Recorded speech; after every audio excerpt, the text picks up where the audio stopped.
Les sondages le donnaient gagnant à 61,5%, il a fait plus de 4 points de plus et réalise ainsi le deuxième meilleur score pour un second tour de présidentielle depuis 1965, après celui de Jacques Chirac en 2002. Une victoire écrasante donc, mais atténuée par deux records moins glorieux. Un taux d'abstention de 25,4%, le plus élevé depuis 1969, et un taux de vote blanc et nul de 11,5%, record de la Ve République. Dans le même temps, le FN bat son record de voix. Plus de 10 millions de personnes ont voté pour Marine Le Pen, soit presque 2 fois plus que pour son père en 2002. À 20h, après l'annonce des résultats, les partisans du nouveau président font la fête au Louvre en écoutant Chris Cab et Magic System. Et au Chalet du Lac à Vincennes, où une quinzaine de médias ont été interdits, les partisans de Marine Le Pen huent le visage de Macron sur un écran géant, puis entament une Marseillaise. Quelques minutes plus tard, la candidate du FN offre les félicitations d'usage. J'ai appelé M. Macron pour le féliciter de son élection. Je lui ai souhaité de réussir face aux immenses défis auxquels la France est confrontée. Avant d'annoncer que le FN va changer de nom pour les législatives. Je proposerai donc d'engager une transformation profonde de notre mouvement afin de constituer une nouvelle force politique. Et finalement de danser sur du Jean-Jacques Goldman.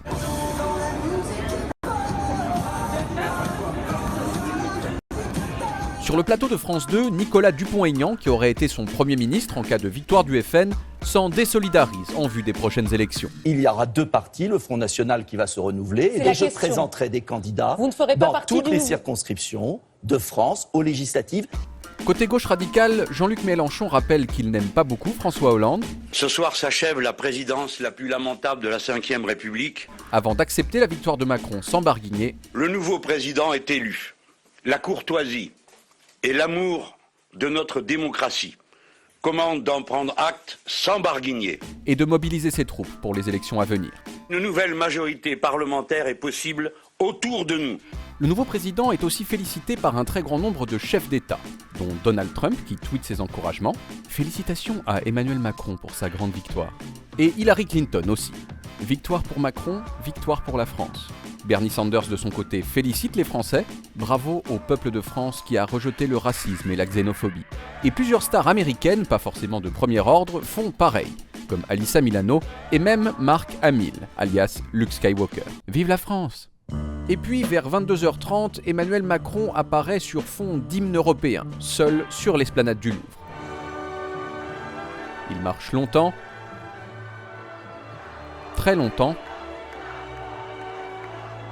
3 minutes et 45 secondes exactement, dans une mise en scène un peu monarchique qui rappelle Mitterrand il y a 36 ans, seul au Panthéon le lendemain de sa victoire.